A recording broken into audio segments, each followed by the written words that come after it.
Gelombang besar pesawat tempur KC-135 Stratotanker Angkatan Udara Amerika Serikat dilaporkan sudah bergerak ke Timur Tengah pada akhir September lalu.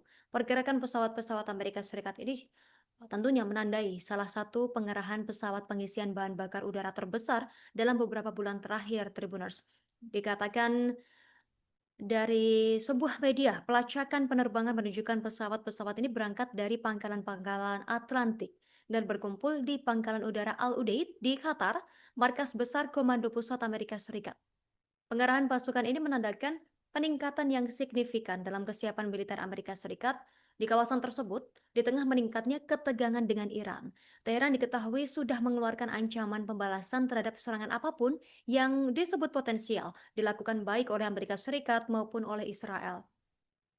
Nah, pengerahan mendadak puluhan pesawat tanker KC-135 ini terjadi di tengah situasi regional yang sangat fluktuatif, Tribuners. Pergerakan militer Amerika Serikat berskala besar serupa juga terjadi sesaat sebelum konflik 12 hari yang melibatkan Israel dan juga serangan Amerika Serikat terhadap infrastruktur dan fasilitas nuklir Iran pada Juni 2025 silam. Tentu saja ketegangan ini semakin meningkat akibat negosiasi nuklir yang terhenti dengan Teheran dan sanksi yang masih berlaku. Faktor-faktor ini secara cepat meningkatkan risiko konfrontasi. Intelijen sumber terbuka termasuk akun pelacakan militer di X menyoroti pengerahan mendadak tersebut dari situs Defense Index pada 30 September menulis sekitar selusin pesawat tempur KC-135 Stratotanker Angkatan Udara Amerika Serikat dan pesawat pengisi bahan bakar lainnya yang dipindahkan ke Eropa dalam 48 jam terakhir kini sudah menuju Timur Tengah. Unggahan tersebut menambahkan bahwa mobilisasi terakhir yang sebanding bertepatan dengan tindakan Amerika Serikat terhadap fasilitas nuklir Iran. Meskipun jumlahnya pastinya masih belum pasti, data pelacakan penerbangan ini mengonfirmasi adanya lonjakan pendaratan pesawat KC-135 RT di Al Udeid. Dan sebagai pangkalan Amerika Serikat terbesar di kawasan tersebut, bala bantuan ini menunjukkan peningkatan kapasitas operasional yang signifikan. Amerika Serikat menghabiskan antara 31,35 miliar US dollar dan 33,77 US dollar atau setara 547 triliun untuk operasi militer dan bantuan terkait perang yang sudah terjadi sejak 7 Oktober lalu. Itu terungkap dalam laporan baru dari Watson Institute for International and Public Affairs di Brown University. Studi tersebut yang merupakan bagian dari proyek biaya perang yang telah lama dijalankan oleh universitas tersebut menemukan bahwa dana Amerika Serikat sebesar 21,7 miliar US dollar dialokasikan untuk bantuan militer bagi pendudukan Israel selama 2 tahun terakhir. Sementara tambahan 9,65 sampai 12,07 miliar US dollar dihabiskan untuk operasi Amerika Serikat di Yaman dan wilayah yang lebih luas. Laporan tersebut mengutip data dari Kementerian Kesehatan Gaza yang menunjukkan pada 3 Oktober 2025, 67.075 orang di Gaza sudah tewas dan 169.430 orang terluka sejak perang dimulai, dengan total korban gabungan sebanyak 236.505 orang, mewakili lebih dari 10% populasi wilayah tersebut sebelum perang, Tribuners. Setidaknya 5,27 juta orang di Gaza, di Iran, pendudukan Israel, kemudian Libanon dan tepi barat sudah mengungsi atau dipaksa meninggalkan rumah mereka sejak Oktober 2023, termasuk sekitar 1,85 juta anak di bawah usia 18 tahun. Laporan tersebut juga menyoroti setiap 1 juta US dollar pengeluaran militer Amerika Serikat ini menciptakan sekitar 5 lapangan kerja, sementara investasi yang sama dapat menciptakan hampir 13 lapangan kerja di bidang pendidikan, 9 lapangan kerja di bidang kesehatan, atau 7 sampai 8 lapangan kerja di bidang infrastruktur dan energi bersih.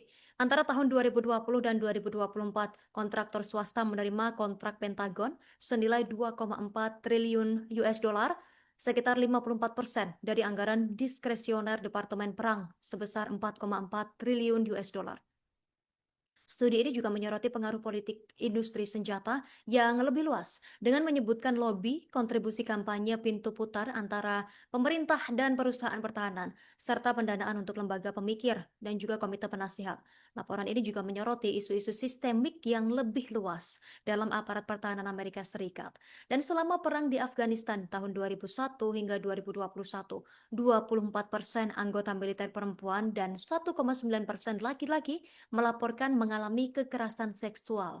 Laporan tersebut memperingatkan tentang hubungan yang semakin erat antara kompleks industri militer dan lembah silikon seiring dengan peningkatnya porsi pengeluaran Pentagon yang mengalir ke perusahaan-perusahaan teknologi besar. Selain itu, Departemen Perang Amerika Serikat tetap menjadi salah satu penghasil emisi gas rumah kaca terbesar di dunia yang secara langsung menghubungkan perang dengan perubahan iklim. Pemerintah Amerika Serikat kini sudah ditutup selama 7 hari, menyusul kebuntuan antara Partai Demokrat dan Republik mengenai rencana atau rancangan undang-undang pendanaan sementara. Kebuntuan ini sudah menyebabkan 1,3 juta tentara aktif dan 50.000 anggota penjaga pantai tidak menerima gaji. Seorang pensiunan Mayor Jenderal Israel Yitzhak Brik tiba-tiba buka suara terkait peperangan yang terjadi di Gaza, Palestina. Ia menekankan Israel tidak bisa mengalahkan Palestina. Yitzhak Brik memperingatkan bahwa negaranya telah mencapai titik tidak bisa kembali dari perangnya di jalur Gaza. Ia juga menyampaikan bahwa militer Israel sudah mengerahkan kekuatan sepenuhnya, tapi tetap tidak mampu mematahkan perlawanan dari Palestina. Tribuners Brick mengatakan bahwa Israel ini telah gagal mencapai satu pun tujuan strategisnya dalam perang yang dijalani saat ini yang berkecamuk selama 2 tahun terakhir di jalur Gaza. Dia pun menuduh para pemimpin politik dan militer Israel telah menyesatkan publik dengan propaganda media tentang kemenangan yang akan segera diraih.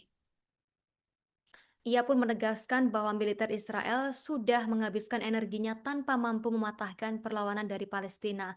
Para pemimpin dari Israel ini sudah menipu publik dengan mengklaim bahwa kemenangan pasti sudah dekat, padahal kenyataannya Israel terperosok ke dalam perang atrisi yang berkepanjangan yang mengancam keruntuhan internal. Tribuners Break menambahkan bahwa Israel belum mencapai tujuan-tujuan utamanya, termasuk menghancurkan kelompok Hamas, kemudian memulihkan pencegahan dan mengamankan area permukiman perbatasan di dekat jalur Gaza. Ia mengungkapkan bahwa militer Israel ini hanya menghancurkan sekitar 20% jaringan terowongan Hamas, komponen kunci infrastruktur militer kelompok Hamas di wilayah jalur Gaza.